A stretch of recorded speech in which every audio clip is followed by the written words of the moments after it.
organisation.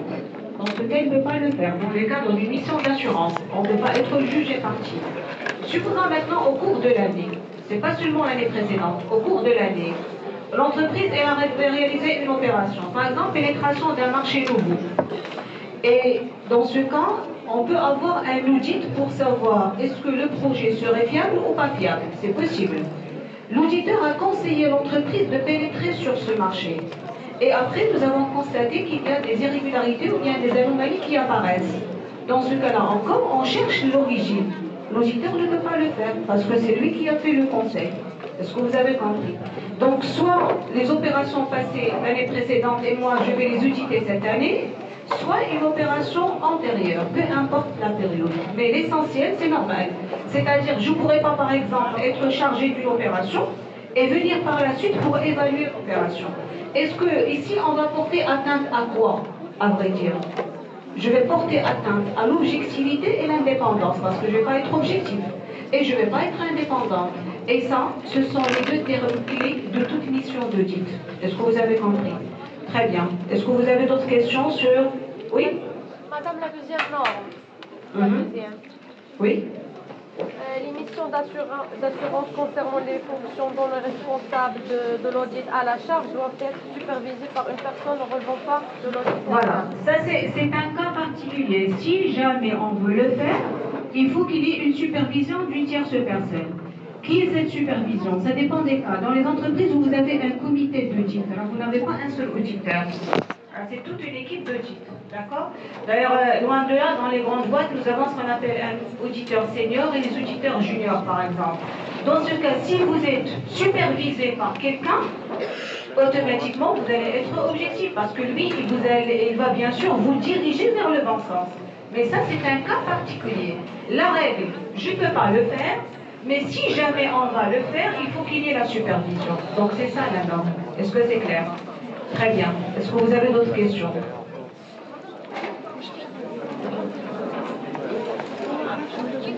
Comment ça?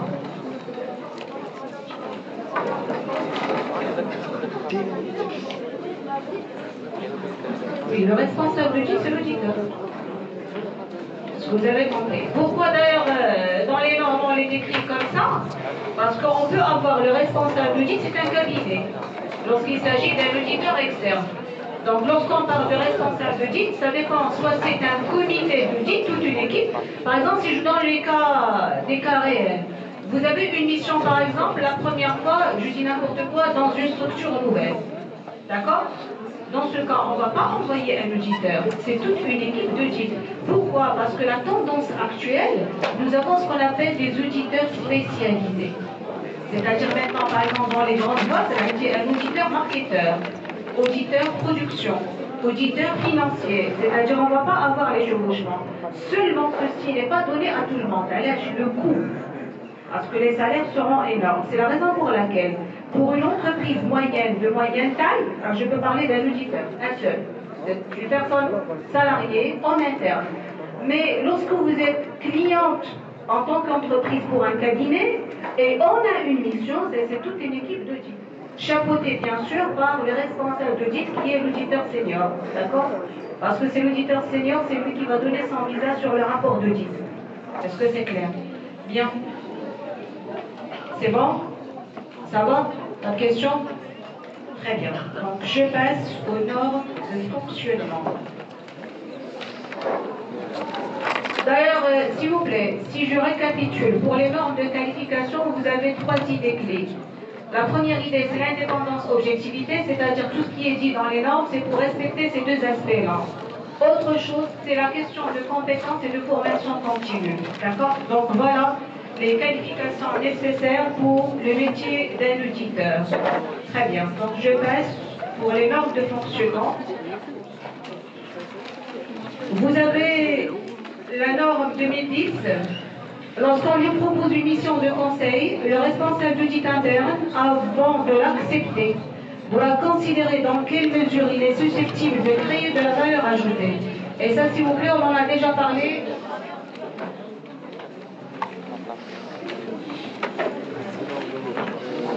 Fox Hills.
Bien, donc suivez avec moi.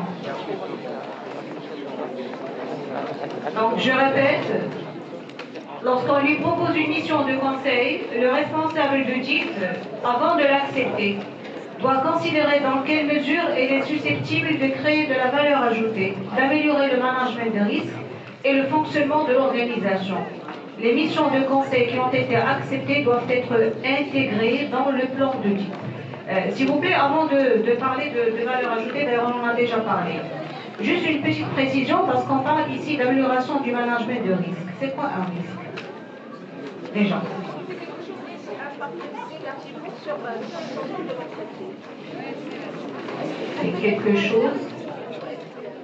C'est quelque chose qui peut impacter négativement l'activité de l'entreprise. Mais ce quelque chose, c'est quoi?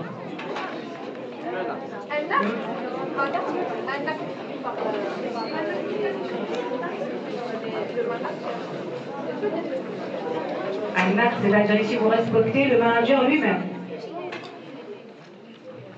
C'est lui le responsable. Non, parce que vous avez dit, la deuxième partie de ta réponse est correcte.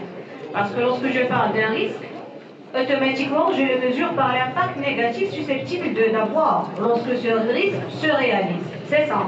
Mais c'est quoi?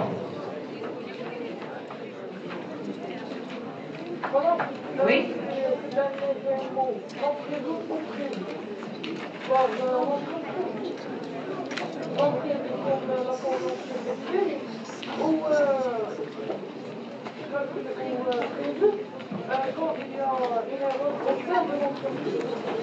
C'est pas non prévu, c'est non prévisible. Voilà. Donc, si vous voulez, un risque, c'est un événement.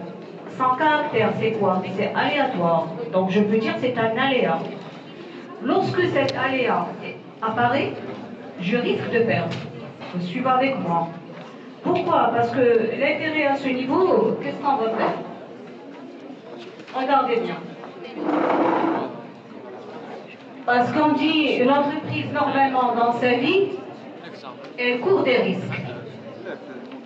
Si vous voulez, si on veut les résumer, et je pense que vous les avez déjà vus, il y a deux types de risques majeurs.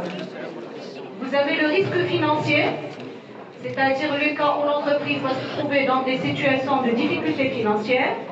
Et nous avons des risques au niveau de l'activité lorsque vous n'arrivez pas, par exemple, à vendre votre produit ou bien à avoir une production normale. C'est ça. Mais lorsque je dis le risque, c'est un aléa. C'est-à-dire un événement aléatoire. Très bien. Quel est maintenant le rôle d'un manager de risque? Parce que si vous vous rappelez très bien, je vous avais dit que je ne pourrais pas parler d'audit s'il n'y a pas le management de risque et s'il n'y a pas le contrôle interne. Donc je vais commencer par le premier point, c'est le management de risque.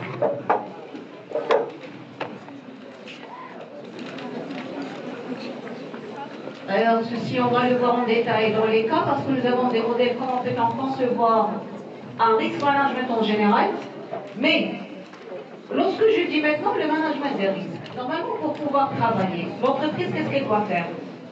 il doit faire une analyse quantitative ou une analyse qualitative pour avoir une bonne interprétation au risque pour trouver des solutions. Mais avant cette étape-là, avant d'analyser, qu'est-ce qu'on doit faire tout d'abord?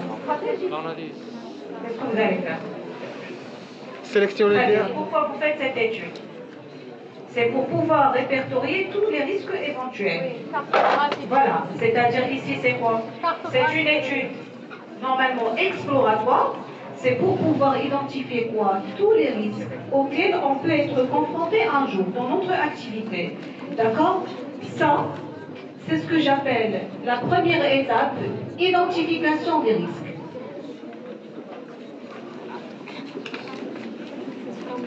Qui peut me donner des exemples? Des risques d'entreprise qu'on peut identifier. Mais là-bas, la concurrence, ça peut être source. Mais qu'est-ce qui est le risque lui-même? Pardon? Mais le risque, c'est quoi? C'est-à-dire? Madame la concurrence. La concurrence, c'est pas un risque. La concurrence, c'est un risque. Diminution du pouvoir d'achat. الإفلاس ماشي Est-ce que c'est un risque pour l'entreprise?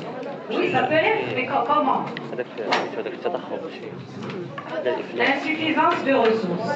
Très bien. Suite à quoi? Par exemple. Madame, augmentation du prix de matières premières. Très bien. Donc, suivez avec moi. Normalement, chaque entreprise elle a une activité. Si par exemple vous avez le prix de la matière première, il suit la tendance des prix sur le marché. Bien sûr, ici, l'entreprise n'est pas maîtresse d'elle-même. Ça veut dire quoi? Ça veut dire toute variation au niveau du marché peut s'impacter sur le coût de la matière chez l'entreprise. Est-ce que c'est clair? Donc ça, c'est ce que j'appelle par exemple un risque de marché. Regardez bien. Je peux dire aussi, par exemple, si l'entreprise effectue des opérations en devise, qu'est-ce qu'elle peut risquer? Elle peut risquer, bien sûr, le taux de change qui baisse dans le cas de vente, donc c'est une perte de change. Ça, je peux l'appeler, par exemple, un risque de change. Vous suivez avec moi? Qu'est-ce que je peux avoir d'autre? Un risque intellectuel pour négocier. C'est-à-dire? Il y a une évolution au niveau technologique, au niveau opérationnel des sociétés, et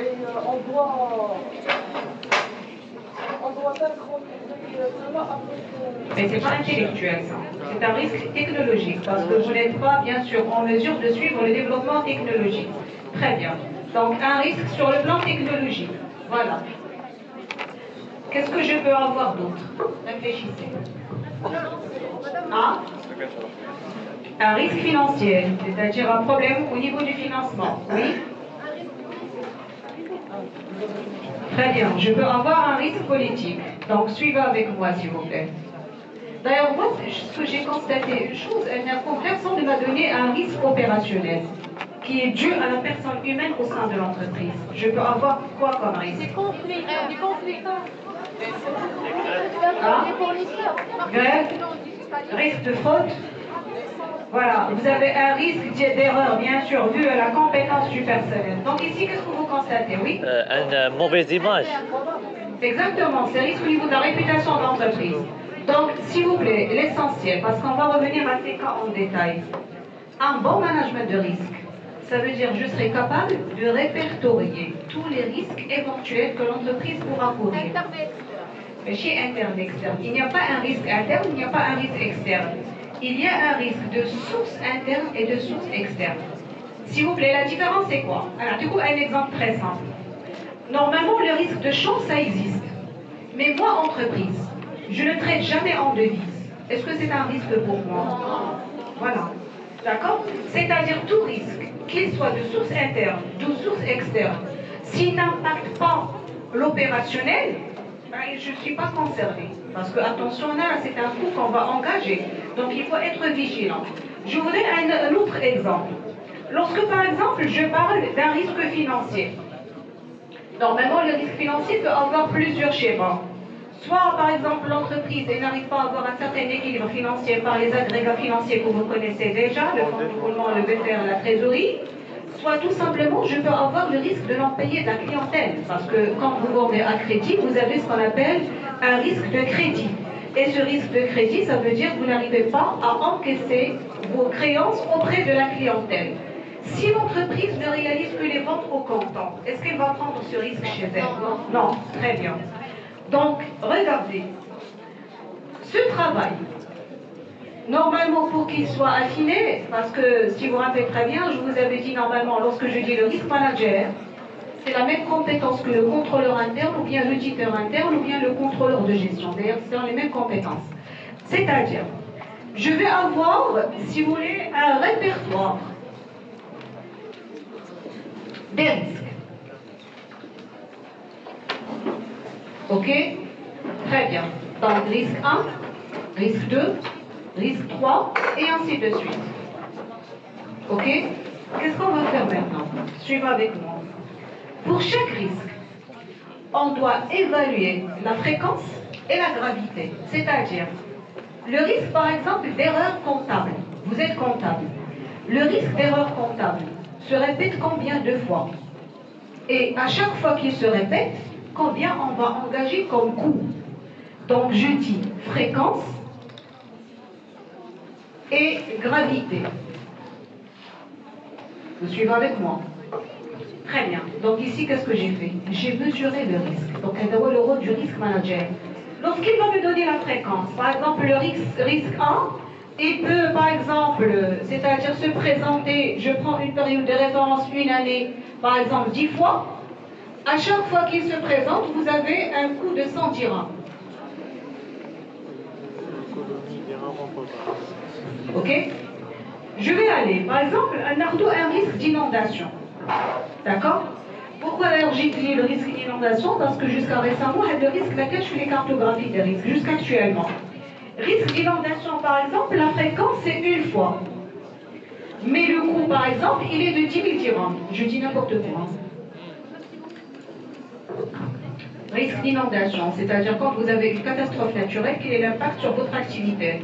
Parce que c'était d'ailleurs comment on l'a pu avoir. Auparavant, ça n'existait pas dans les cartographies des entreprises. Mais si vous vous rappelez très bien, je ne sais pas, c'est oui, c'est-à-dire je dis c'est 2014-2015, il y avait des inondations surtout dans la région du Nord. Et la plupart des entreprises ont été affectées. Or, les entreprises n'étaient pas protégées contre ce risque. L'intérêt d'avoir un risque, c'est de le mesurer, d'être sécurisé. Ce qui fait qu'il y a pas mal d'entreprises qui ont fermé juste après et n'ont pas pu se renouveler. Est-ce que c'est clair? Donc ça, c'est un risque. C'est-à-dire, la fréquence, elle est minime, mais le coût est élevé. Est-ce que vous avez compris? Très bien. Donc regardez, ce que je viens d'établir, c'est ce que j'appelle la cartographie de risque.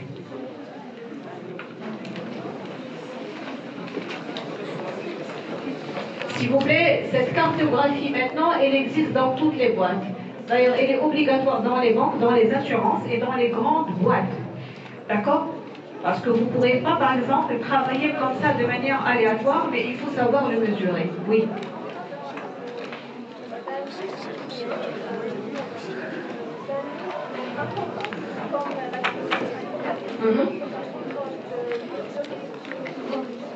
Auparavant, il n'était pas prévu dans les cartographies. Très bien. Donc, c'est par exemple la crise sanitaire. Pendant toute la période dont on a connu l'évolution du risque management, ce risque n'était pas présenté. Mais dorénavant, il doit être pris en considération. C'est-à-dire, si on parle par exemple des cartographies pour les années à venir, on va garder une grille pour les crises sanitaires normalement. Pourquoi? Parce qu'une fois que vous avez une observation antérieure, vous pouvez avoir une évaluation, bien sûr, prévisible.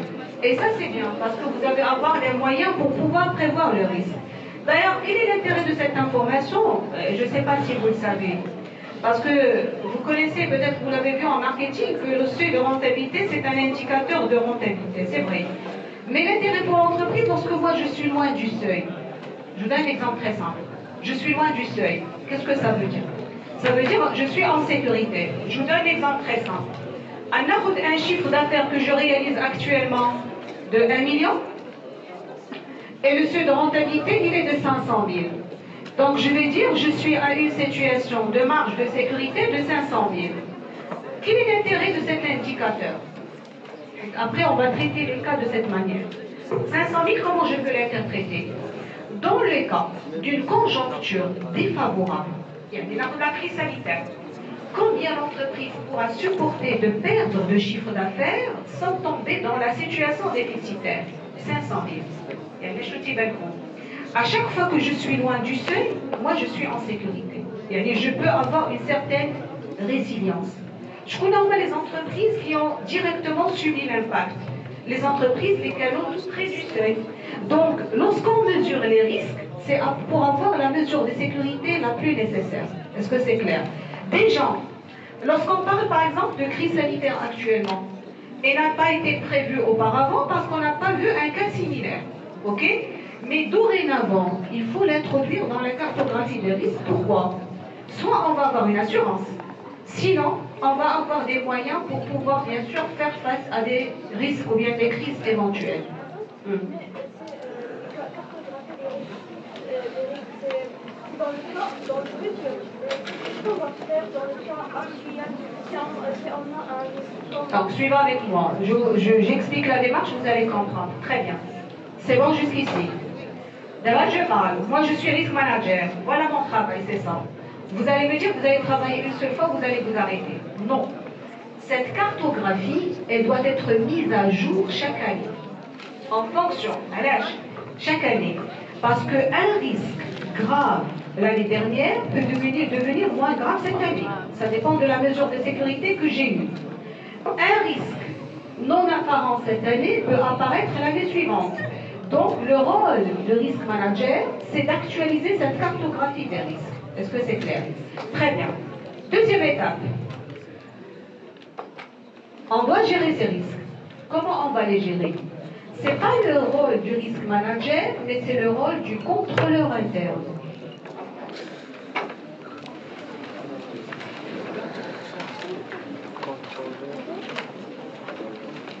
Parce que si je veux définir le contrôle interne, c'est l'ensemble des mesures de sécurité qu'on va avoir pour faire face à des risques éventuels et pour pouvoir les sécuriser. Je vous donne un exemple très simple.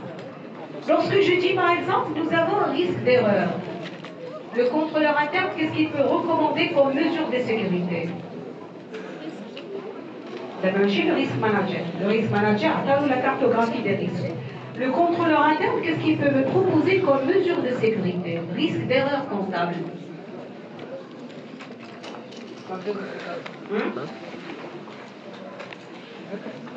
Réfléchissez. Une procédure à suivre? Très bien. Donc, c'est le rôle du contrôle interne, c'est de fixer les procédures. Par exemple, si vous avez des erreurs, donc il faut avoir une procédure écrite qui décrit le travail d'un comptable. Si ce n'est pas le cas, on voit malgré tout que le problème persiste. Est-ce qu'on a besoin d'une formation de ces comptables-là?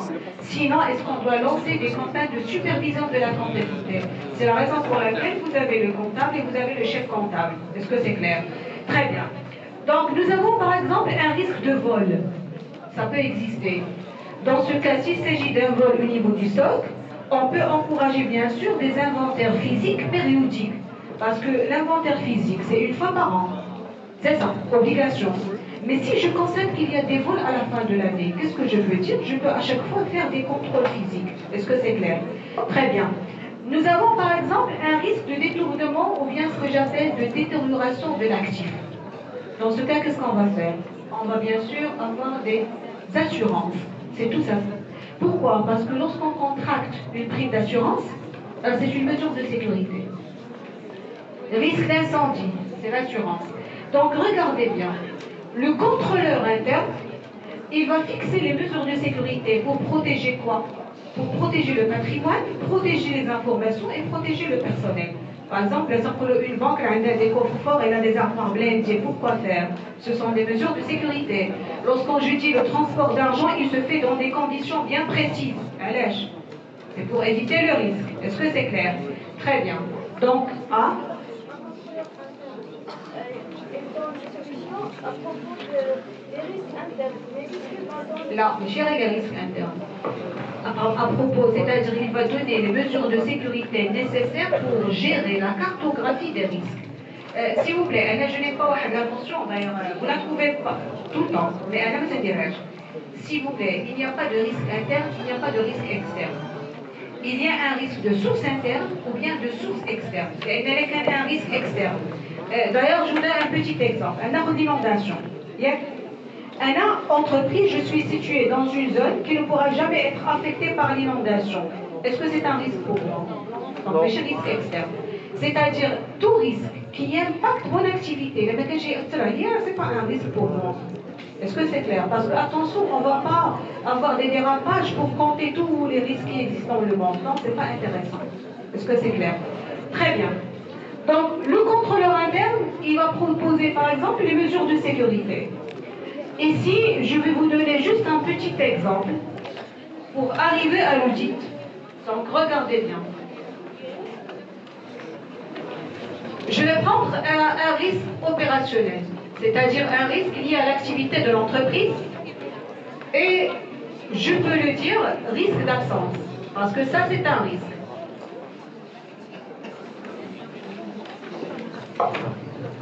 D'accord? C'est-à-dire l'absentéisme du personnel. C'est un risque que peut courir l'entreprise. Très bien. Est-ce que dans mes prévisions, je dois prévoir 0 absence pour une période donnée? Ça, c'est l'idéal. Normalement, on ne travaille pas comme ça. On doit définir ce que nous avons appelé une norme, ce qui est normal. D'accord? Très bien.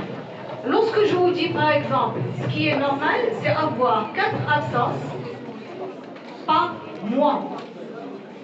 Je vais une petite interrelation.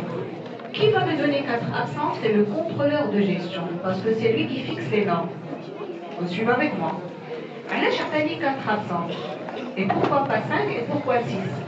Parce que le contrôleur de gestion, lorsqu'il a établi ses prévisions, ce qu'on appelle les tableaux de bord, lui, il a constaté qu'avec 4 absences par mois, l'activité ne sera pas affectée. Il y a le déroulement normal d'activité.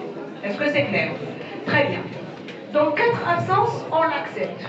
À chaque fois, on l'accepte. Il y a le contrôleur de gestion dit l'auditeur, il a validé et la direction générale a approuvé. Donc cette est une norme. Fait ça table de bord.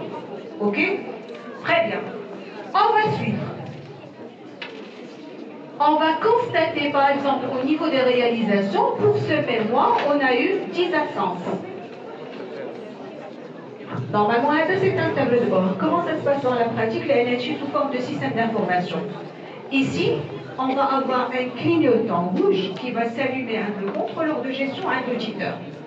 Attention, il y a quelque chose qui ne va pas. Ok? Donc, c'est un écart défavorable de 6 absences. Ok? Maintenant, qu'est-ce qu'on va faire? Ici, qui va intervenir? J'ai le contrôleur de gestion. Le contrôleur de gestion a un les camps. C'est l'auditeur. Donc, l'auditeur va venir. Il va évaluer tout d'abord pourquoi il y a cet écart de 6. Qu'est-ce qu'il va vérifier? Il va vérifier le contrôle interne. Est-ce qu'il y a des mesures de sécurité? Comment peut-on avoir des mesures de sécurité contre l'absence? C'est le système de pointage. Est-ce que vous avez compris? Supposons que le contrôleur ou bien l'auditeur constate qu'il y a une procédure de contrôle d'absence, et là, c'est le pointage. Mais lorsqu'il va l'évaluer, par exemple, un pointage par badge, on peut échanger les badges. Donc, qu'est-ce qu'il va dire? La procédure existe, mais elle est défaillante. Est-ce que vous avez compris? C'est-à-dire, il y a une procédure de contrôle, mais cette procédure n'est pas adéquate au cas actuel. C'est la raison pour laquelle, par exemple, actuellement, nous avons les pointeuses avec empreinte. D'accord? C'est une mesure de sécurité. Je termine l'analyse. Je contrôle, je vois qu'il y a une pointeuse avec empreinte, et pourtant, nous avons 10 absences. Non, le schéma, il ne faut pas être perdu dans l'analyse, la logique. Très bien. Qu'est-ce que je dis? Le contrôle interne est lent. La procédure est fiable. Elle est efficace. Et pourtant, nous avons un problème. Donc, ce n'est pas un problème de contrôle interne, ce n'est pas un problème de management de risque. Dans ce cas, je dois chercher l'origine de cet écart. Donc ici, quelle est la fonction concernée? Gestion des ressources humaines. Et je vais auditer la gestion des ressources humaines. Est-ce que c'est clair? Alors, un deuxième scénario. Supposons que l'auditeur, il est chargé d'analyser les cas, il constate qu'il n'y a pas de mesure de sécurité. L'entreprise n'a pas un système de pointage. La mission s'arrête là, mais parce que le contrôle interne est défaillant. Il va proposer une mesure de sécurité en matière de contrôle interne. Est-ce que vous avez compris? Oui. Voilà. Donc, qu'est-ce que vous constatez là? Que lorsque je parle d'audit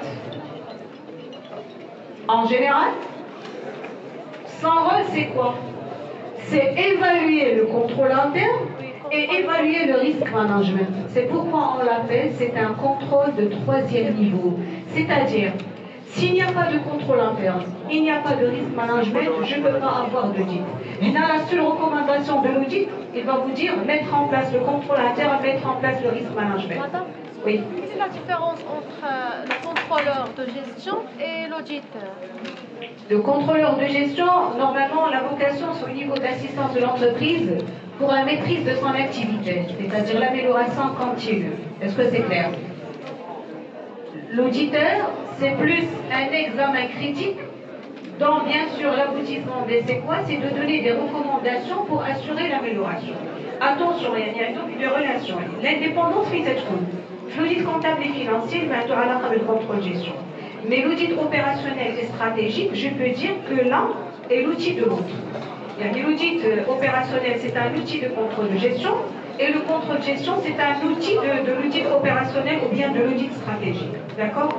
Mais ce que j'aimerais vous dire, là, d'ailleurs, une petite information basée sur le master. Et le master audit contrôle de gestion, la master CCA par exemple, j'ai les mêmes compétences. Si par exemple, vous avez un master audit contrôle de gestion, vous pourriez être auditeur, vous pourriez être contrôleur de gestion, contrôleur interne, risk manager. Donc c'est la même compétence. Là, le descriptif de poste diffère. Est-ce que c'est clair? Bien. Est-ce que vous avez compris cette relation, s'il vous plaît? Dans les cas, vous allez voir c'est ce qu'on va faire. Il y a un cas, vous constatez que le contrôle interne n'existe pas. S'il vous plaît, si vous complétez l'analyse, et je vais vous dire une chose. Peut-être d'ailleurs ces 2 dernières années, vu les conditions sanitaires, on a l'audit a fait du QCM. Cette année, je ne sais pas. Est-ce que vous aurez QCM? Vous aurez des études de cas. Bon. Parce qu'auparavant, l'étude, je le donnais sous forme des études de cas analysées. Très bien. Donc, on trouve une étude de cas. Si par exemple, vous constatez que le contrôle interne est défaillant, oui, vous avez complété l'analyse, c'est faux. Et c'est là, vous allez dire contrôle interne défaillant, la mission d'audit ne pourra pas se poursuivre. La seule recommandation, proposer une mesure de sécurité et vous allez proposer la mesure de sécurité. Est-ce que c'est clair? Bien. Donc, communication et approbation. Le responsable d'audit doit communiquer à la direction générale et au conseil son programme et ses besoins pour examen et approbation, ainsi que tout changement important susceptible d'intervenir en cours d'exercice. Le responsable de l'audit interne doit également signaler l'impact de toute limitation de ses ressources. D'ailleurs, ça rejoint ce que nous avons vu dernièrement, c'est que normalement pour accomplir une mission d'audit, vous avez un programme de travail.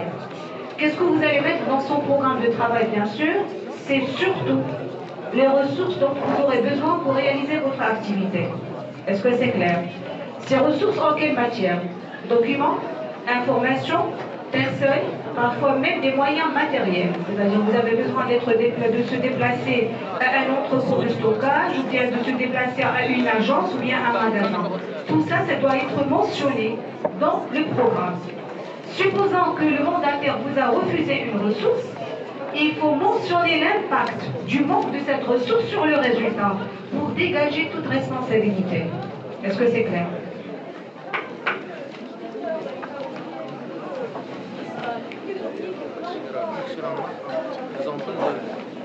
C'est-à-dire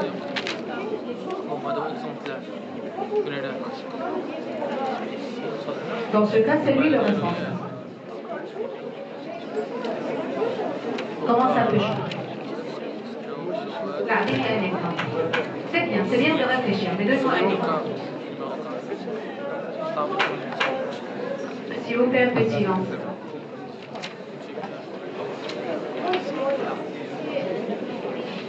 C'est-à-dire, lui, il n'a pas précisé une ressource. Il n'a pas précisé une ressource, mais il aura besoin de cette ressource pour terminer son travail. Dans ce cas, il va le faire par une lettre, une demande. Si, par exemple, il s'est rappelé de la ressource au cours de sa mission, s'il ne l'avait pas fait, et le mandataire, il reçoit le rapport, il constate qu'il y a une insuffisance dans les recommandations, dans ce cas, le responsable, c'est l'auditeur. Est-ce que c'est clair?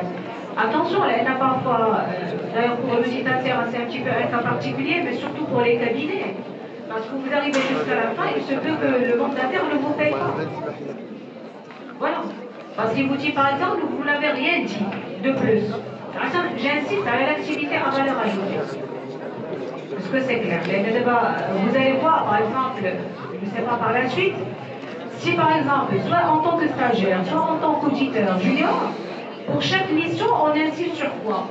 Il faut que la mission soit à valeur ajoutée. Les mécanismes de la valeur ajoutée, il n'y a rien du tout. S'il vous plaît, un petit exemple. En matière d'audit, surtout pour les grands cabinets, la tarification, c'est à l'heure. À l'heure.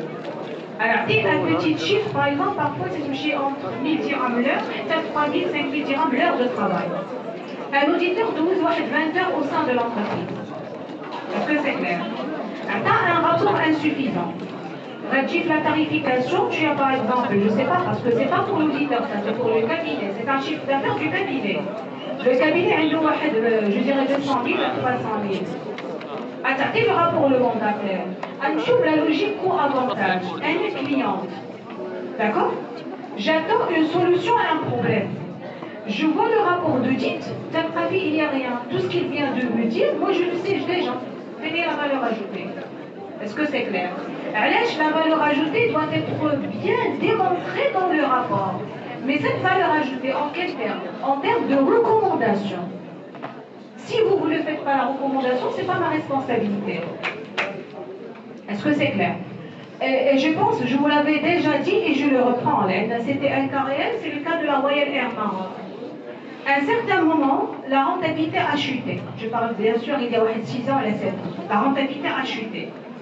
Ils ont fait des audits périodiques, aucune solution, aucune valeur ajoutée. Donc, lorsque le problème devient structurel, c'est un audit général. C'est quoi un audit général? C'est l'audit de toute l'entreprise. Il y avait un cabinet international qui a pris l'affaire. Entre lui, il a pris l'affaire à 2 millions de dirhams, 10 millions. J'ai dit l'audit général. Ben, pour vous dire. Donc, lorsque lui, il a fait un audit général, c'est l'audit stratégique, l'audit management, l'audit organisationnel, l'audit fonctionnel, opérationnel, comptable et financier. Ils ont trouvé un problème que le contrôleur de gestion avait oublié d'indiquer. Moi, le sursalaire. Est-ce que vous avez compris? Ça veut dire quoi? Ça veut dire la masse salariale représente jusqu'à, je dis n'importe quoi, 80% du chiffre d'affaires. Là, c'est un problème. Est-ce que vous avez compris? D'ailleurs, en contrôle-gestion, on appelle un coût caché. D'abord, c'est un coût qui n'est pas visible. Ouais, il est comptabilisé à la compta générale. Mais sur le plan rentabilité, c'est un coût qui impacte la rentabilité. Suivez avec moi. Très bien. Un coût, c'est le sursalaire. Mitiger le sursalaire, le suremploi. Très bien. Donc, qu'est-ce qu'on va auditer? Ressources humaines. Les ressources humaines, un arbre de la liste des salariés. Qu'est-ce qu'on trouve? On trouve, lorsque vous avez un nom de famille, X, avec le nom qu'il faut cette marque. Toute la famille est là. Est-ce que vous avez compris? À un certain moment, et c'est un constant, il y a des personnes qui managent les bureaux, ils se baladent dans les couloirs. D'accord? Mais ils ont un salaire. Donc tous les avantages que vous connaissez. D'accord? Très bien. Donc, recommandation. Voilà. Il faut revoir la masse salariale. Bien sûr, on ne pourra pas revoir la masse salariale à la baisse. On ne fiche pas les salaires. Mais il faut réduire le personnel. Pour réduire le personnel, grâce à une décision stratégique, je ne pourrais pas licencier. D'accord? Qu'est-ce qu'on va faire? Il faut trouver la solution. Parce que là, le problème. Hein? Non, c'est pas. Il y avait la seule solution qu'a entrepris l'État, l'ARAM, même s'il s'agit d'une entreprise semi-publique, le fait qu'elle agit dans un secteur stratégique, l'État doit intervenir. L'État, il intervient dans quel cas? Lorsque l'entreprise agit dans un secteur stratégique. Est-ce que vous avez compris? Voilà. Donc, là, rien pour vous dire la responsabilité de l'auditeur. Le cabinet, il est sorti avec quelles recommandations? Réduire le nombre de salariés qui dépassent largement le besoin de la société. Elle dit la recommandation. D'abord, il est clean. Le cabinet, il est payé. Donc, si la RAM ne va pas trouver de solution, ce n'est pas le problème du cabinet. Est-ce que c'est clair? Mais vu pour assainir la situation, l'État a intervenu pour encourager ce qu'on appelle le départ volontaire. Vous pouvez quitter. Et on vous donne une indemnité pour quitter. C'était des indemnités qui sont très motivatrices. D'accord? Et la solution, bien sûr, elle a eu lieu, le problème s'est résolu. La RAM, il fonctionne normalement. Est-ce que vous avez compris? Donc, juste pour vous dire, la responsabilité de l'auditeur, supposant, le cabinet n'a pas donné cette recommandation. Et la recommandation, il n'a pas montré la valeur ajoutée. Pourquoi? Comme la valeur ajoutée, ça veut dire quoi? C'est pas théorique. C'est-à-dire, je vous montre. Si par exemple, le nombre de salariés baisse de 50%, qu'est-ce que vous allez gagner en termes de rentabilité? Là, il y a la valeur ajoutée. Laquelle c'est que la rentabilité va être doublée et moi je vais éviter le déficit, ou je dis que la valeur ajoutée. Donc vous avez commis, plutôt réalisé une mission à valeur ajoutée. Est-ce que c'est clair? Là, attention. Je ne peux pas dire ça parce que pour des missions pareilles, par exemple, comme une mission d'audit, le coût il est de 2 millions de dirhams, 10 millions. C'est un taux gratuit. Je trouve le coût avantage. Est-ce que c'est clair? Donc ça c'est... Hein? Bien sûr, d'ailleurs c'est ça le titre vrai. Et lorsque je dis vrai, c'est dans le sens vrai du terme. Est-ce que c'est clair? Il y a maintenant une mission qui va demander 8 heures de l'entreprise. Alors il a demandé 30 heures au bureau. Surtout si vous ne connaissez pas le secteur. Est-ce que vous avez compris? Vous pouvez prendre contact avec les stagiaires, les masters, l'audit et les cabinet, on ne confie pas chez les stages. Mais les stagiaires. Est-ce que vous avez compris? Donc c'est-à-dire qu'on ne pourra pas tolérer ce type d'erreur, de donner une recommandation fausse, surtout s'il s'agit d'un cabinet de renommée internationale. Donc c'est pas possible. D'accord? Bien. C'est bon? S'il vous plaît. Donc, s'il vous plaît, pour la gestion des ressources, ça rejoint la même chose. Donc, je passe. Je ne sais pas si vous avez lu les paroles. Je trouve des questions précises. Sinon, là, tout ça, je l'ai expliqué en bloc. Ça va? À tous les noms? Hein? Bien. Donc, je passe. Rapport au conseil et à la direction générale.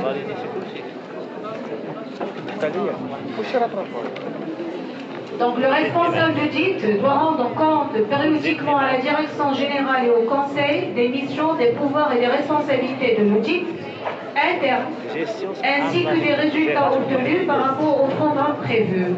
Ces rapports doivent également porter sur les risques importants, le contrôle et sur le gouvernement d'entreprise, ainsi que sur d'autres sujets dont le conseil et la direction ont besoin ou ont demandé examen. Bien, donc suivez avec moi s'il vous plaît. Je reviens à ces points-là.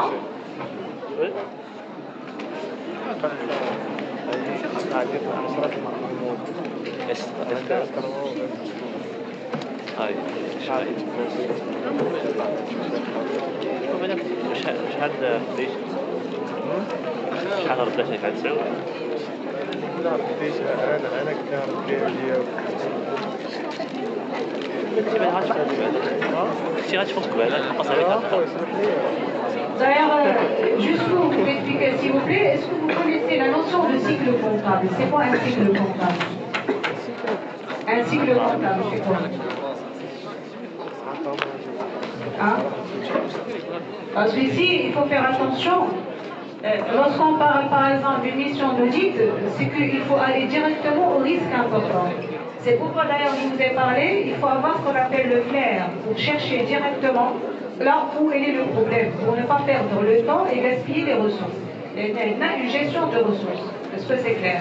Très bien. Donc par exemple, lorsque nous avons un problème au niveau des achats, par exemple, je vous donne un exemple très simple. Je constate qu'il y a achat de matières premières, un montant de 200 000 pour cette période, une variation de 100% par rapport à la période N-1. Tu vas avec moi. Je compare cet achat avec le niveau de chiffre d'affaires.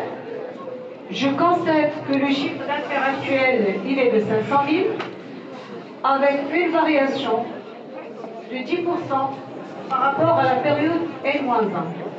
Mais c'est un cas de titre. C'est une application que je pourrais vous donner. Ce sont des informations comptables. Très bien. Mais tu joues à des informations. Mais je la comptabilité générale. Mais lorsque je vous donne la variation, normalement c'est une information du contrôle gestion bien de la compta analytique. Ça dépend des cas. Je constate, pendant la période N, voilà ce qu'on a enregistré. Mais, premier constat, la matière, elle, a varié de 100% et le chiffre d'affaires n'a varié que de 10%. Très bien. Donc, qu'est-ce que vous allez faire? Maintenant, on a la succession des étapes qui sont constat, analyse, recommandation. Ok? Qu'est-ce que vous constatez? Attendez le constat.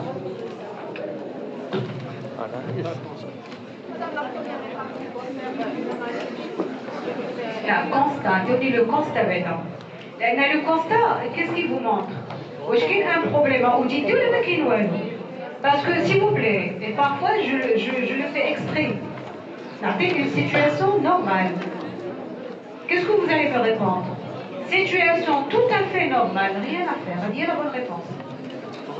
Est-ce que c'est clair? Là, parfois, c'est une situation normale et vous commencez à chercher je ne sais pas quoi. Est-ce que c'est clair? Donc là, il faut faire attention. Est-ce qu'il y a quelque chose qui va susciter votre curiosité pour analyser? Ou là, vous allez dire c'est une situation normale. Très bien. Je vous écoute. Oui?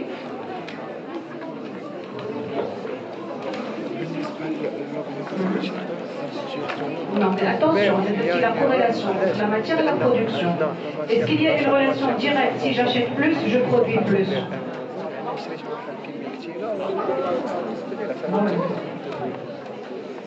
Très bien, mais tu as réfléchi quand même. Je vous écoute.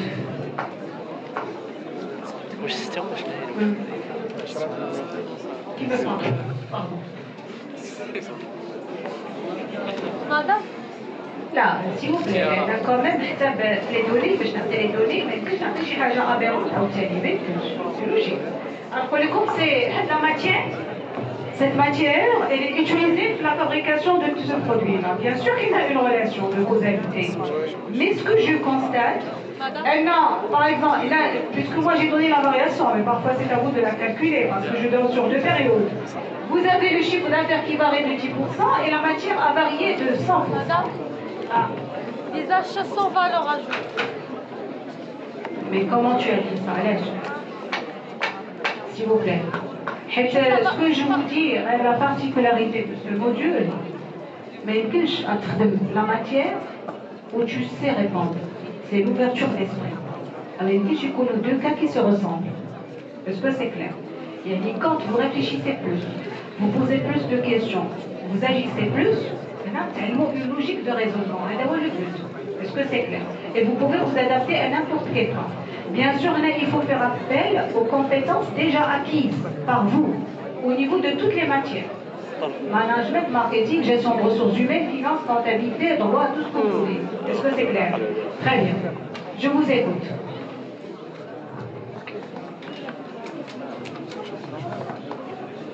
Tout d'abord, allons petit à petit. Est-ce que ce constat traduit une situation normale. Non, très bien. On est d'accord. Très bien. Donc, ça peut traduire quoi? Donner les simulations avant de passer à l'analyse.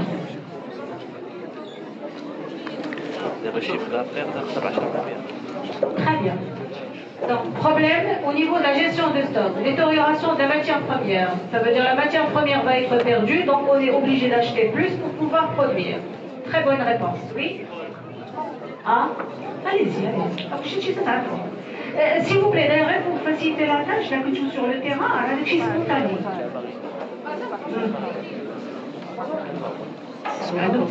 Parce que j'ai pas parlé de Très bien. Le poids de déchets, il est démesuré. Parce que quand vous avez un poids excessif de déchets, vous avez besoin de consommer plus de matières premières. Voilà. C'est possible, c'est-à-dire un problème au niveau du stock. Vol, par exemple. Oui, ce sont des cas réels. Hein. Oui, quoi d'autre? Hein? Détournement de stock? Oui, c'est possible. C'est possible aussi. Hein? Non, s'il s'agit d'un cas d'incendie, on le constate. On va le constater, l'incendie. C'est ce que vous avez compris. Donc, on doit... Parce que lorsque vous avez un incendie, bah, automatiquement, on va corriger ce qui restait en stock. Madame, retour de marchandises. Là, retour, là, il est comptabilisé. Il est constaté. Est-ce que vous avez compris? Sauf qu'il y avait une erreur comptable. On n'a pas comptabilisé le retour de matière. Oui, c'est possible, mais c'est un cas... Hein? Hein? Un taux élevé de produits défectueux. Très bien. Défaillance au niveau de la chaîne de production. C'est-à-dire, vous produisez, vous avez un niveau de revue élevé, qu'est-ce qui va se passer? Il faut produire plus. Est-ce que c'est clair? Très bien. Quoi d'autre? Un problème au niveau de la main-d'œuvre, oui, c'est possible. C'est-à-dire, il va agir sur la qualité de la production. Mais j'ai remarqué une chose. Elle ne compte toujours le sens négatif. Elle ne connaît pas Vous avez compris, c'est très bien. Tout ce que vous avez dit, c'est juste. Mais elle est le sens négatif. Je me trouve chez Hajam Ziana. Ouais, ça peut être, ça aussi, ça peut être une solution. Lorsqu'on va vérifier, on va chercher la cause. Je trouve qu'il n'y a pas un problème à vrai dire. Et si je vous dis, il n'y a pas de problème.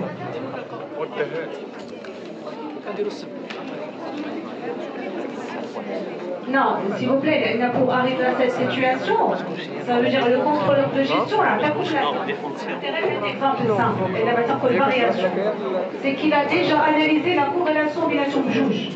C'est-à-dire, par exemple, 1 kg de matière qui a donné une unité de produit. Il y a normalement, dans la situation normale, ça indique une variation de 100%, ça indique une variation de 100%. Ce que tu as compris. Parce que s'il n'y a pas cette corrélation, je ne pourrais pas poser le cas de cette manière. Oui?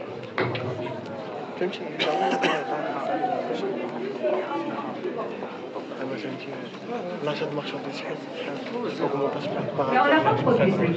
Parce qu'on n'a pas vendu plus.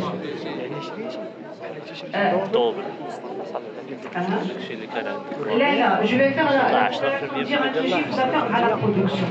Bien sûr, si je produis, si je stocke ce que j'ai produit, c'est le cas. Mais qu'est-ce que je stocke de produits finis?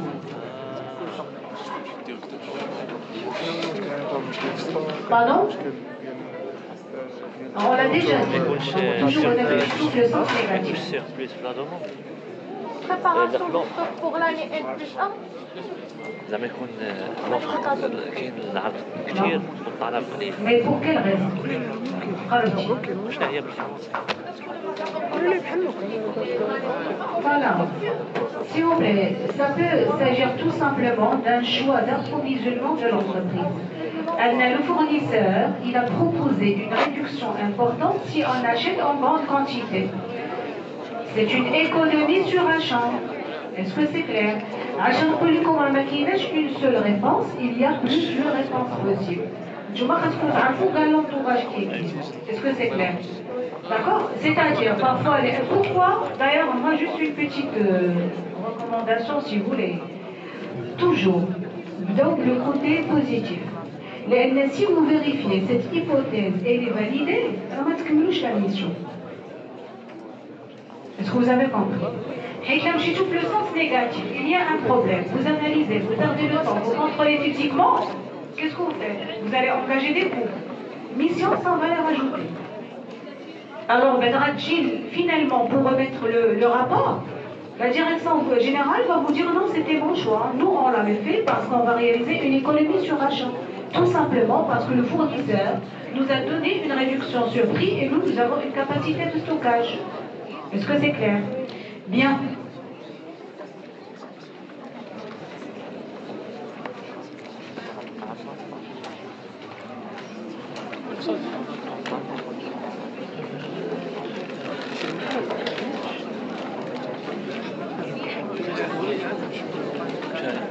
D'ailleurs, juste pour vous dire ici, parce que j'ai pris cet exemple pour vous expliquer un point, qu'est-ce que ça veut dire normalement? Il faut évaluer les risques importants. C'est-à-dire, l'auditeur, lorsqu'il va observer une situation, il va montrer à l'entreprise le risque qu'il court à l'âge. Parce que lorsqu'il va lui donner la recommandation, elle va mesurer la valeur ajoutée. Est-ce que c'est clair? Je vous donne un autre cas. Et ça aussi, ce sont des données de la comptabilité. Donc, je prends par exemple un chiffre d'affaires, je dirais 200 000. Et je prends un capital social, normalement nous avons de 2 millions. C'est possible. C'est possible. Très bien. Est-ce qu'il y a un risque qui se cache à ce niveau?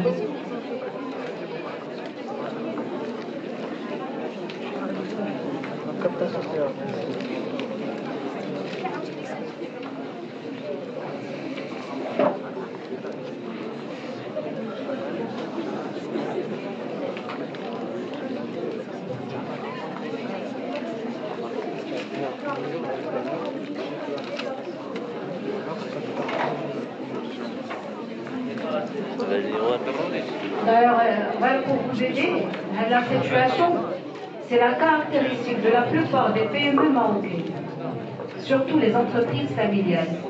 Ce n'est pas l'entreprise qui crée la richesse, c'est la richesse qui crée l'entreprise. C'est l'inverse. Est-ce que vous avez compris? Maintenant, c'est un problème plutôt financier. Mais qu'est-ce que vous allez faire?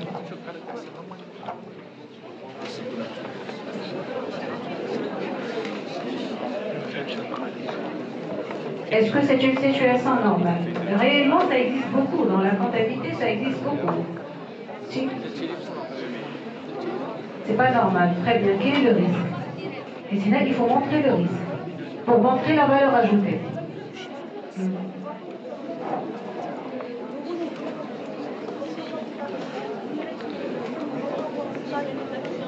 Non, ça n'a rien à voir. Parce que n'oubliez pas, le chiffre d'affaires, c'est une composante d'une série de produits. Est-ce que vous avez compris?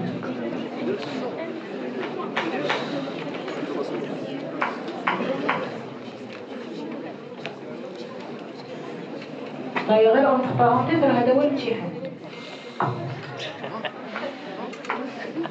Voilà.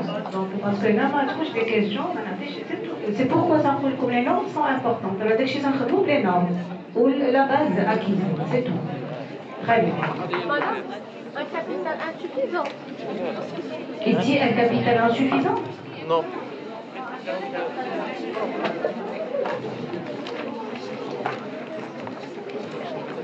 Alors, je suis à comptable société.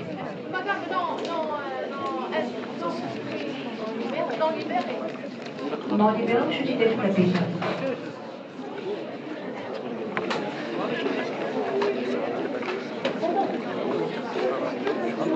C'est bien de réfléchir. La prochaine fois, je prochaine la bêtise. Voilà.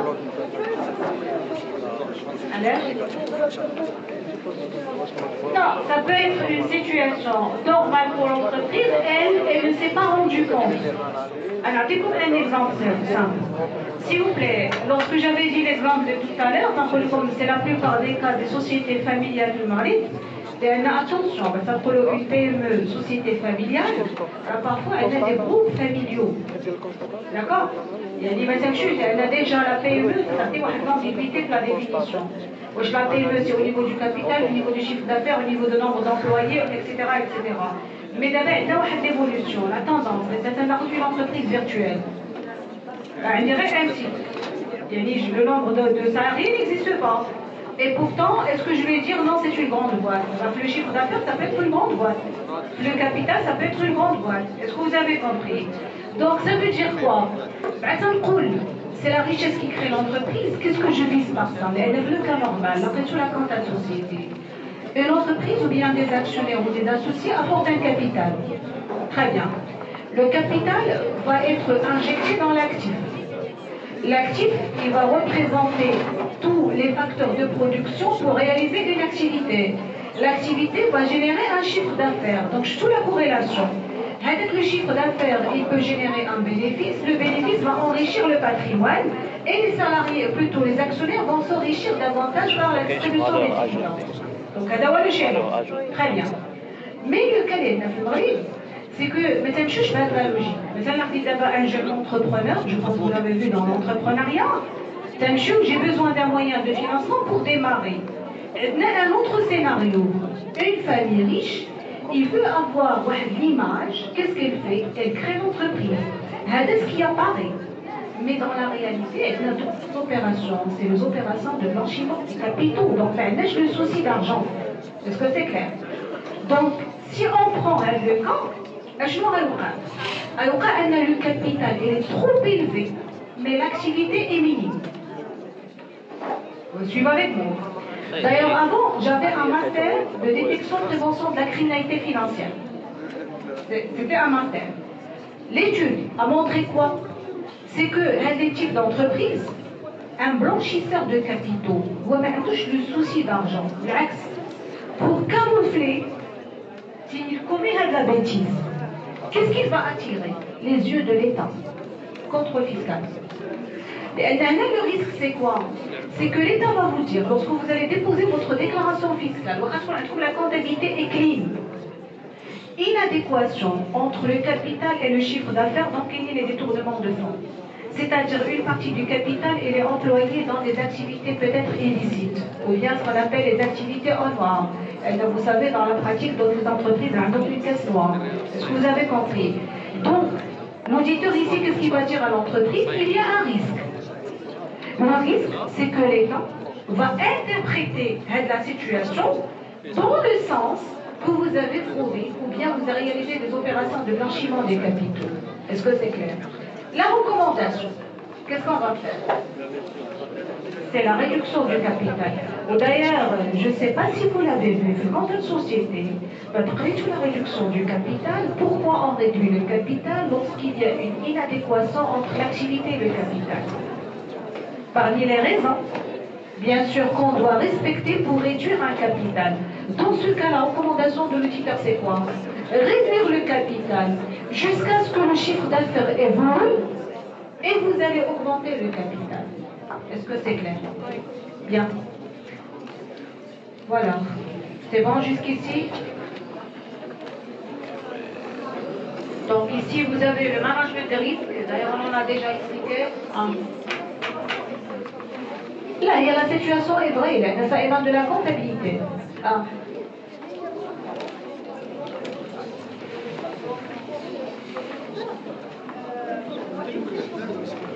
Bien sûr, c'est ça le point.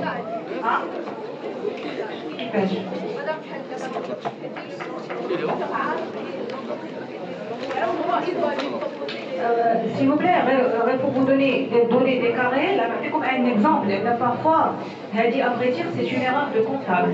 Et quand un comptable plus vigilant, il doit avertir la direction générale de la situation. D'ailleurs, c'était une grande affaire au Maroc qui a eu lieu il y a 2 ans la fois. Vous savez les ventes pyramidales, ce qu'on appelle les ventes pyramidales. Le cas de Bourifla, par exemple. Sur les produits cosmétiques, par exemple, vous êtes commercial, avec la commission, si tu me cherches un autre vendeur, une autre vendeuse, avec une autre commission. Normalement, les ventes pyramidales, c'est légal. Mais lorsque les réalisations pyramidales portent sur l'argent, c'est illégal. Ça veut dire quoi? Ça veut dire que vous allez placer un montant de 1000 dirhams, on a 7% de rendement. Et là, je dis quelqu'un qui va placer 1000 dirhams, tu lui as 9% et ainsi de suite. Normalement, ça fait partie de ce qu'on appelle, d'ailleurs, c'est-à-dire au niveau des scandales financiers. Je ne sais pas si vous l'avez vu en année financière, il y a la pyramide de Ponzi. C'est un plus grand scandale financier. C'est-à-dire on va chercher un certain nombre d'investisseurs. Vous allez placer des fonds. Alors, comme un taux de rentabilité élevé, c'est le retour sur les investissements, le ROI. Alors, avec 20%. Le maralouna, ça fait 1000. Alors, avec 200. Si tu cherches 3 personnes, tu auras 500. Tu vas les personnes. La deuxième personne, il cherche 3 personnes. Ça, c'est ce qu'on appelle la transaction pyramidale. Regardez bien. Finalement, qu'est-ce qui se passe? C'est-à-dire, normalement, celui qui a fait le montage. Pour faire ça, il faut vraiment être des experts en la matière. C'est-à-dire, je ne sais pas si vous connaissez la vraie affaire de Madoff. Jusqu'à maintenant, il est en prison. C'est-à-dire, c'est un grand analyste financier qui l'avait fait. C'est-à-dire, vous avez par exemple les placements de fonds, des actionnaires qui payent les autres, des actionnaires qui payent les autres, et ainsi de suite. Jusqu'à ce qu'il y ait un cumul des fonds énorme et l'opération se dissout. Il y a disparition. Est-ce que c'est clair? Au Maroc, on avait un cas pareil. C'était un jeune de 26 ans qui a créé une entreprise pour les produits cosmétiques à base d'argent. D'ailleurs, je ne me rappelle pas du nom de l'entreprise. Donc, c'est produits cosmétiques à base de l'huile d'argent. La société, c'était une société normale, une SARL. Regardez comment il a été détecté. L'opération, ça se passe comme ça. Nous, les vendeurs qui cherchent les vendeurs, mais en même temps, avec la vente, qui détecte l'argent. C'est-à-dire, vous achetez le produit, mais si vous voulez investir avec des sommes d'argent, vous le faites. Donc, le comptable, il a reçu des sommes d'argent, encaissement. Suite à la vente, des montants par exemple de 100 000. Mais en même temps, il a reçu des sommes d'argent suite au placement de fonds, et ce sont des placements de fonds de 2 millions. Juste une semaine, il a reçu 3 millions de banques. Or, au niveau du Maroc, actuellement, pour lutter contre les blanchiments des capitaux, les banques, ils ont l'obligation de déclarer des cas de soupçon. Ça veut dire quoi? Lorsqu'une somme importante qui dépasse 100 000 à 150 000 de la banque, automatiquement la banque, il doit informer l'UTR, c'est une unité de traitement financier, et dire on n'a pas su l'origine, sans aviser le client. Lorsque c'était le cas, le bilan. Le bilan, c'est un chiffre d'affaires et régi de tous les sommes. Donc, de tous les sommes. Est-ce que vous avez compris? Elle dit c'est une erreur du comptable. Et elle dit peut-être à vous la contexte de l'entreprise. Peut-être que le chiffre d'affaires ne dépasse pas 200 000. Ou elle dit 3 millions, il traite le compte. Automatiquement, un contrôle fiscal, et puisqu'il s'agit de blanchiment de capitaux, c'est une poursuite judiciaire. La personne, jusqu'à maintenant, elle est en prison. Est-ce que vous avez compris? Donc, par exemple, pour l'auditeur, son rôle, c'est quoi? C'est prévenir les risques. C'est le rôle. Pour l'entreprise, attention, vous avez un risque. Si l'entreprise l'avait commis intentionnellement, elle va le corriger. S'il s'agit juste d'une erreur, il va la corriger, tout simplement. C'est l'audit à valeur ajoutée. L'audit, parfois, loin de là, je ne voulais pas être, si vous voulez, impartial, de vous dire, et parfois c'est l'auditeur qui contribue à ces montages. Hein. Il est payé par ça. Est-ce que c'est clair? Voilà. Mais ici, ça dépend. Comme je dis toujours, les tout simplement. Voilà.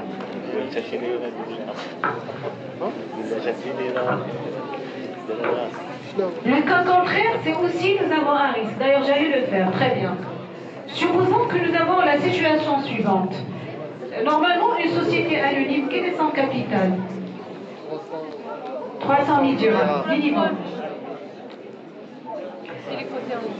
C'est-à-dire, non, ça dépend. Il y a une obligation juridique qui oblige l'entreprise, lorsque son activité augmente, d'augmenter le capital. Parce que l'augmentation du capital, c'est une opération au choix. Mais ça pourrait générer pour l'entreprise un risque. C'est-à-dire, vous avez un capital de 300 000 avec un chiffre d'affaires, par exemple, de 5 millions. What the hell? Est-ce que vous avez compris? Très bien. Donc le risque ici, c'est quoi? Toujours une inadéquation entre le capital et le chiffre d'affaires. Qu'est-ce qu'on va recommander ici? C'est augmenter le capital. Parce que là encore, il se peut que le chiffre d'affaires généré, il est utilisé dans d'autres opérations illicites. Donc c'est pareil. C'est la raison pour laquelle, je vous l'avais dit, par exemple, pour un audit comptable et financier, on doit avoir la cohérence dans la comptabilité. Est-ce que c'est clair? La première des choses, peut-être vers la fin d'année, qui est une lecture comptable. La lecture comptable, c'est quoi? Le comptable, c'est le dialogue, il a fait les travaux d'inventaire, il a arrêté les comptes. Le rôle de l'auditeur, c'est faire une lecture. Tout élément incohérent, c'est une source de risque. Est-ce que c'est clair? Parce que ça va attirer les yeux de qui? Les yeux de l'État ou bien les yeux des actionnaires. Les actionnaires sont protégés parce que le commissaire au compte, c'est lui le garant. Il y a des commissaires pour avertir les actionnaires sur les risques éventuels. C'est bon? Bien.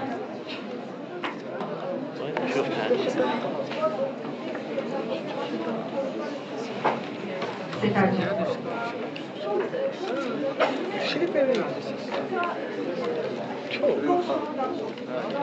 là, merci.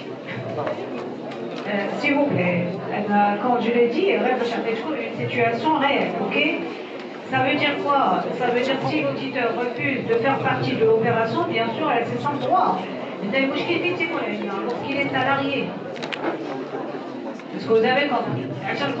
Lorsqu'il est salarié, l'indépendance dialogue, il est limité. L'objectivité dialogue aussi, elle est limitée. Il travaille pour le compte de l'entreprise.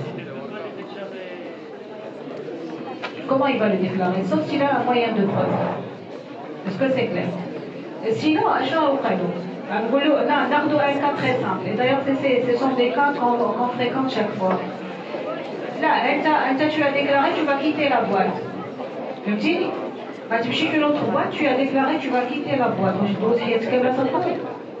C'est pas possible. Il y en a qui faisaient ça, mais finalement ils se sont trouvés avec. Après, n'oubliez pas qu'il y a le droit de recoupement. En tant qu'auditeur. Vous avez compris. Voilà. Bon, ça y est.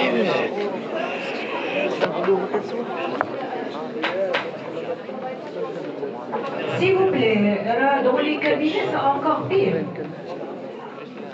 S'il vous plaît, je trouve un exemple très simple. N'oubliez pas, un cabinet, c'est une entreprise. Qu'est-ce qu'il cherche? La rentabilité. Donc, il a un portefeuille client.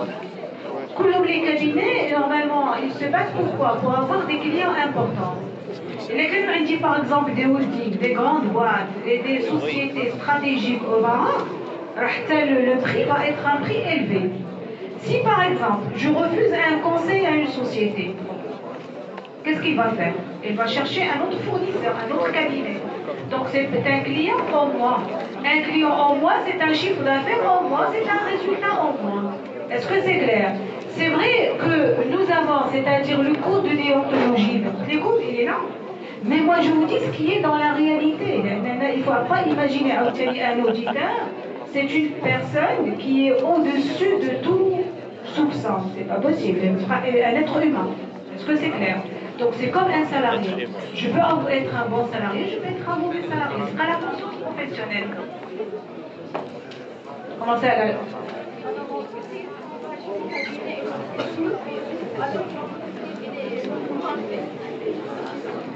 مش auditeur. مش auditeur. Hein? Est-ce que vous avez compris? D'ailleurs, déjà vu Marie, il y a là l'activité, il y a là en évolution, mais il y a des camps. Et là, si je vous avais déjà dit, le plus grand scandale financier, les règles beaucoup le cas Imran, le plus grand scandale financier au monde. Je connais le montage financier, c'est le plus grand cabinet international au monde. Est-ce que vous avez compris? C'est lui qui a conseillé l'entreprise comment faire le montage financier pour faire déraper des milliards et des milliards de dollars. Est-ce que vous avez compris? Donc, on arrête pour vous dire, déjà, le Maghreb, on n'est pas arrivé. C'est vrai qu'il y a des cas. Il y a le conseil, par exemple, surtout la tendance, c'est réduire le montant de l'impôt. Blanchiment des capitaux, c'est vrai, nous avons une ampleur assez importante du Maghreb, alors vous pouvez l'observer vous-même. Le blanchiment des capitaux, est-ce que c'est clair? Mais la particularité qu'on a du Maghreb, c'est que les blanchisseurs de capitaux payent beaucoup d'impôts. Pour être à l'abri. Est-ce que vous avez compris? Donc l'État, le fait qu'il n'est pas lésé, c'est qu'il change. Et ça tombe. L'économie informelle, c'est autre chose. Est-ce que c'est clair? Est-ce que vous pensez que l'État n'a pas les moyens de lutter contre l'économie informelle? Mais attention, c'est toute une stabilité économique, sociale et politique. C'est d'abord les choses, qu'est-ce qui va se passer? Est-ce que tu as compris? Donc, c'est-à-dire, on fait une science inexacte. Et imagine, tu vois, par exemple, vous allez sortir des gestionnaires. Non, non, il faut s'adapter à des situations avec ce que je dis, le moindre des cas. Voilà la bonne gestion. Est-ce que c'est clair? Bien. Donc, je passe. En tout cas, je pense que je l'avais déjà expliqué. Pour aller un petit peu, s'il vous plaît, vous apprenez plusieurs fois, comme le document. Si vous ne posez pas de questions jusqu'au jour de l'examen, pour moi, tout le document, il est maîtrisé à 100%. Est-ce que c'est clair? Voilà, vous êtes assez responsable quand même. Planification de la mission. Les auditeurs doivent concevoir et formaliser un plan pour chaque mission. Ce plan précise les champs d'intervention, les objectifs, la date et la durée de la mission, ainsi que les ressources allouées. Bien.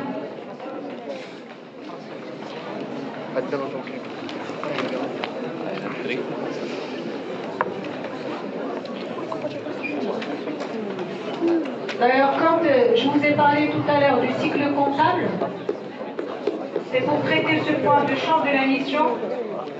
Qui peut me dire c'est quoi un champ de la mission? Qu'est-ce que vous avez compris? Ah, juste ce que vous avez compris, le champ de la mission. C'est ce qu'on peut dire. C'est-à-dire, donnez-moi un exemple. Très bien, c'est le périmètre.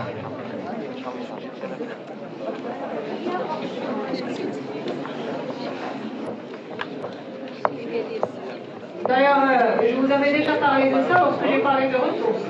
Quand vous définissez les ressources, vous délimitez le champ. Je vous donne un exemple très simple. Supposons que nous avons un problème au niveau de l'achat. Qu'est-ce qu'on doit contrôler avec? Le stock. Stock.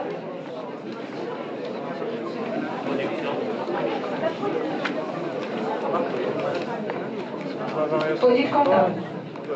Au comptable, c'est pas opérationnel. Opérationnel, la production, c'est vrai. Là, pour définir le cycle comptable. Est-ce qu'il est comptabilisé? Ah? Est-ce qu'il est comptabilisé?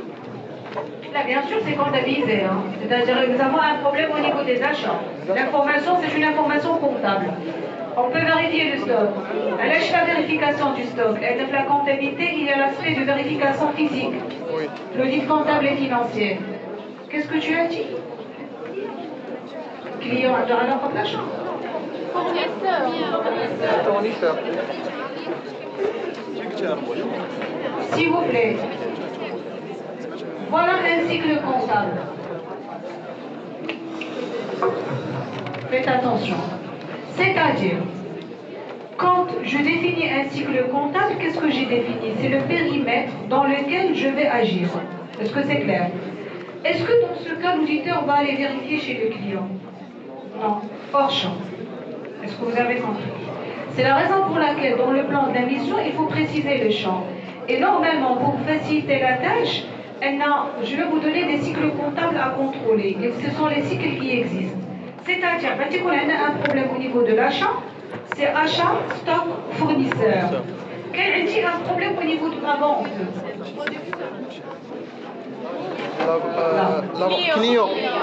Client au stock.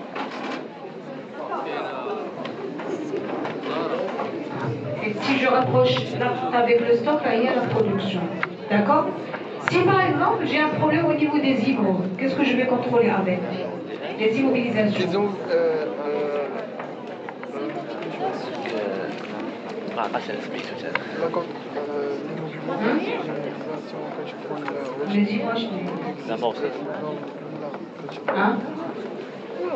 C'est là, il faut identifier les cycles comptables. Là. Les amortis? Les provisions, non? Les provisions. Non. Un problème au niveau des IMO. Regarde, devant tous les documents, je ferai le cycle que je veux observer. Madame. Ah, je vais chercher les informations relatives à ce cycle. Est-ce qu'il existe dans la... Là, par la vérification physique. Ah, non. Fournisseur, c'est les IMO. On dit la compta générale. Je suis là, s'il vous plaît. Entretien, réparation plutôt. Ah. Non, non. Ah, s'il vous plaît, d'abord, un auditeur, le plan de mission, donc, par exemple, un audit des immobilisations. C'est-à-dire la mission d'IL. Je sais le champ que je vais définir. Sur le terrain. Ah, le client a la carte des IMO. On débat la contrepartie, comptabilité, s'il vous plaît. Qu'est-ce qui finance les IMO? C'est le fonds de roulement, c'est quoi? C'est le financement permanent, moi? Oui. S'il vous plaît.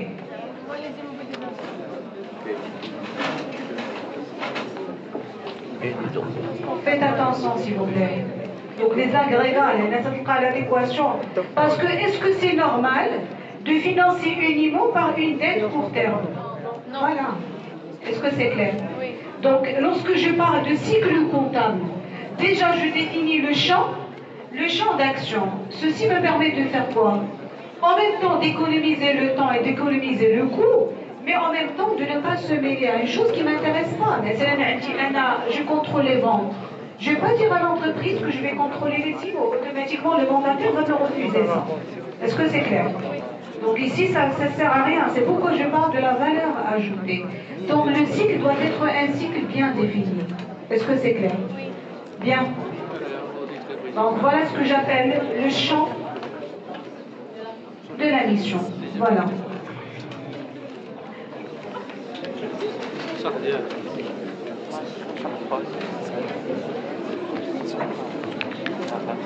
Donc vous avez les considérations relatives à la planification. Qu'est-ce qu'on doit planifier? S'il vous plaît, cette planification, c'est elle qui va être mise dans le plan de travail soumis à approbation du mandataire. D'accord? Qu'est-ce qu'on doit planifier donc? Les objectifs de l'activité soumise à l'audit et la manière dont elle est maîtrisée. Les risques significatifs liés à l'activité, ses objectifs, les ressources mises en œuvre et ses tâches opérationnelles, ainsi que les moyens par lesquels l'impact potentiel du risque est maintenu à un niveau acceptable. S'il vous plaît, le niveau acceptable, suivez avec moi. Si vous vous rappelez tout à l'heure, je vous avais dit que le risque zéro n'existe pas. Ceci est dû du fait, je répète, ce qu'on fait, c'est une science inexacte, et toujours lorsqu'il y a l'intervention de l'homme, nous avons ce qu'on appelle un risque Résiduel. Humain. Voilà, résiduel. Ou bien ce que j'appelle aussi un risque inhérent. Mais ce risque doit être un risque là, c'est juste une idée. Lorsque je parle d'un risque résiduel, c'est-à-dire quelle que soit la technique de DIT, quelle que soit la technique de l'opération, toujours nous avons un risque résiduel. Je vous donne un exemple très simple. Si par exemple, en tant que personne physique, nous avons ce que j'appelle un risque de vol. Supposons que vous habitez et que vous laissez les portes et les fenêtres ouvertes, le risque va être élevé. Supposons que vous avez pris toutes les mesures nécessaires pour fermer les portes et les fenêtres, est-ce que le risque de vol est zéro? Ok. Mais si jamais le risque survient, l'impact serait bas. Donc c'est un risque acceptable. Est-ce que vous avez compris? Très bien. Donc lorsque je dis un risque acceptable, ce risque il est dû à quoi? Il est dû au fait que l'auditeur, pour auditer, travaille avec les documents fournis de l'entreprise, travaille avec les moyens donnés par l'entreprise. Donc toujours, il y a ce que j'appelle un risque d'audit.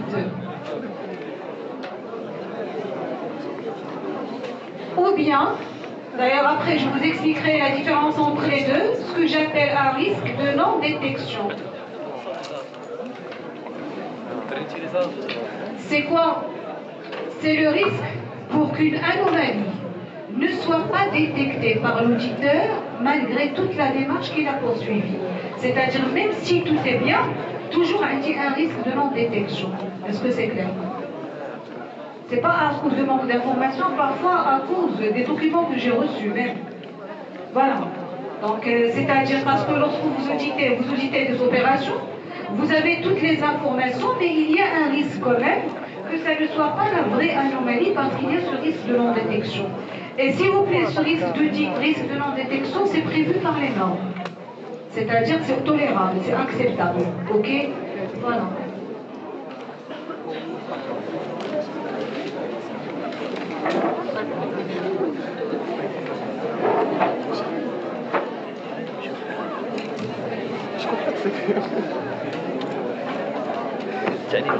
Lorsqu'il planifie une mission pour des tierces extérieurs à l'organisation, les auditeurs internes doivent élaborer avec eux un accord écrit sur les objectifs et le champ de la mission, les responsabilités et les attentes respectives, et préciser les restrictions à observer en matière de diffusion des résultats de la mission et d'accès au dossier. Donc ça rejoint la même idée, s'il vous plaît.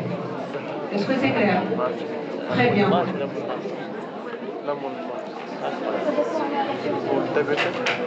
S'il vous plaît, un peu de silence, oui?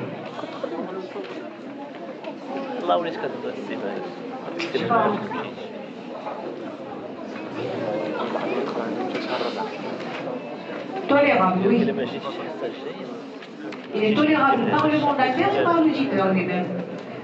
Je vous donne un exemple très simple. Suivant.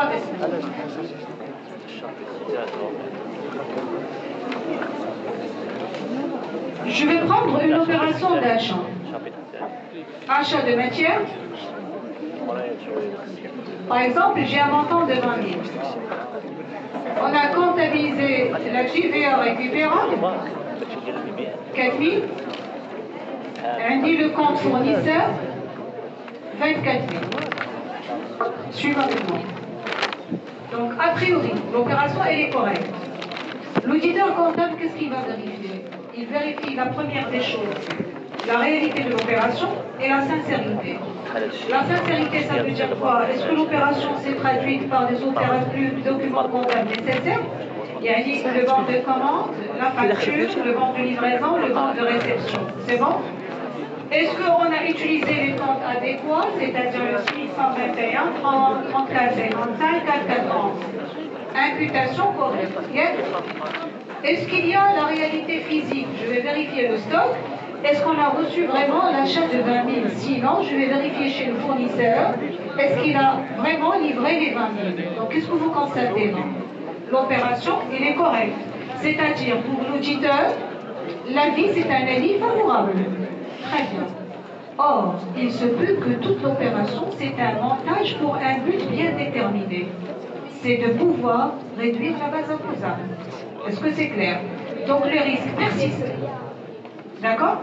C'est un risque de non-détection. Si vous vous rappelez très bien, un auditeur n'est pas obligé de détecter la fraude. Ce n'est pas son rôle. Donc, son travail, il se fait, mais vu que le montage, il a été bien fait, il n'a pas pu détecter l'anomalie. C'est l'aspect intentionnel. Est-ce que vous avez compris? Voilà. Bien. D'ailleurs, ceci, lorsqu'on va étudier les outils d'audit, vous allez voir quand même les auditeurs et un des outils pour faire des rapprochements. Et pourtant, toujours nous avons un risque résiduel. Parce que c'est tout à fait normal. Bien. Oui? Ah? Oui, bien sûr, par l'examen de cohérence. Et parfois, je vais vous donner c'est-à-dire un dernier exemple. Et ça, c'est un cas réel qui a été détecté récemment. Regardez bien.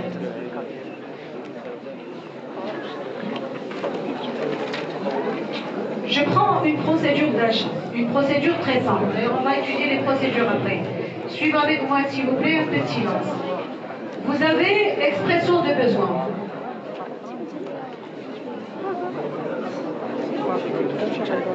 Un atelier qui a fait une demande d'achat. Suivez au tableau, s'il vous plaît, un peu de silence. Donc, la demande d'achat va au service d'achat. Normalement, dans la pratique, comment ça se passe? Parfois, elle a le seuil au niveau des montants. C'est-à-dire qu'un montant inférieur à un seuil, il est fixé par qui? C'est le contrôleur interne. C'est le directeur des achats qui doit signer. Si le montant dépasse un autre seuil, c'est le directeur d'approvisionnement qui doit signer. Il y a le directeur d'achat, qui est le chargé de stock, et le directeur d'approvisionnement. S'il dépasse un autre seuil, il y a des fourchettes. C'est le contrôleur de gestion qui doit signer. S'il dépasse un seuil, c'est le directeur financier. Si le montant est trop important, peut-être on a besoin de la signature du directeur général. Là, tout c'est quoi? Ce sont des mesures de sécurité. Vous suivez avec moi. Qui les a posées? C'est le contrôleur interne. Ok? Très bien. Donc, service achat, il va vérifier quoi normalement? Le stock? Il va vérifier la réalité du besoin. Est-ce qu'il y a un besoin réel ou pas? Qu'est-ce qu'il va établir? Il va établir la commande d'achat. Mais avant d'établir la commande d'achat, vous avez ici l'étape, le choix du fournisseur. Est-ce que c'est clair? C'est-à-dire, si l'entreprise a la balance âgée des fournisseurs avec qui elle traite, on peut savoir, chaque fournisseur, on le contacte pour quel niveau d'achat.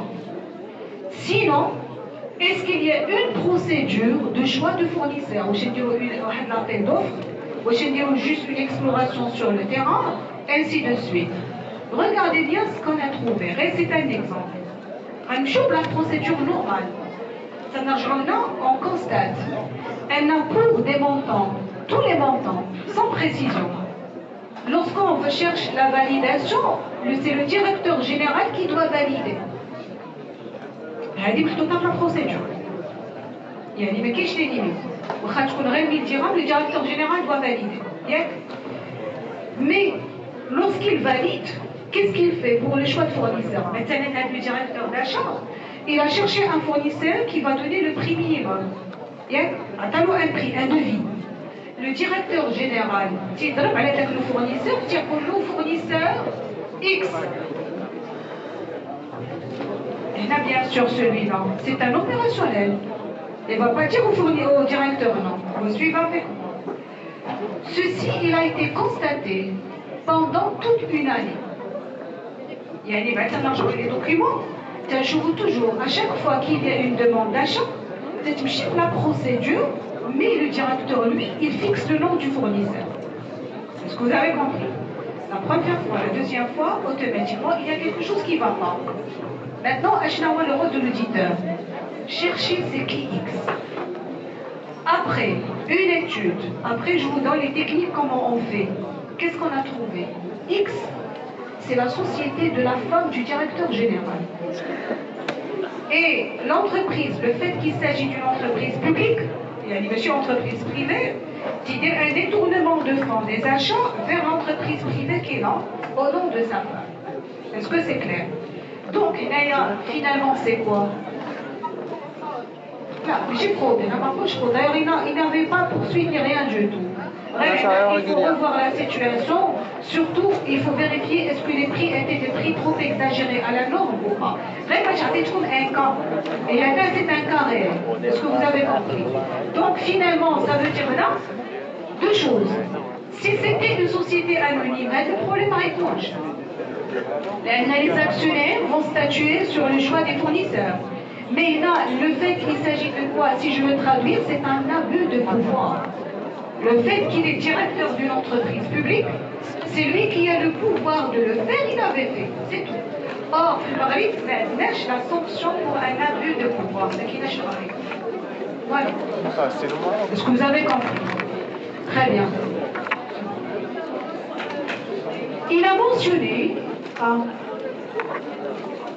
mais là, pour vous dire ce qui doit susciter votre intention. D'ailleurs, il y a en technique, d'ailleurs on va la voir après, la loi d'anormalité.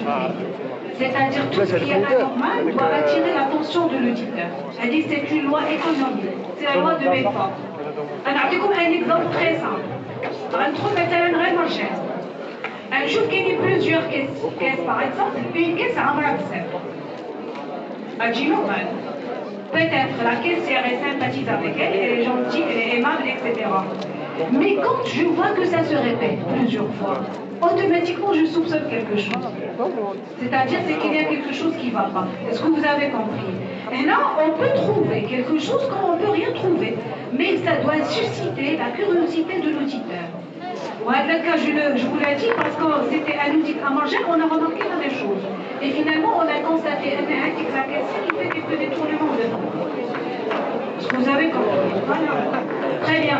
Donc, s'il vous plaît, c'est terminé pour les normes. Après, je comme les documents, je répondrai aux questions si vous avez lu les normes. Sinon, ça s'arrête là. Est-ce que c'est clair? Voilà, merci.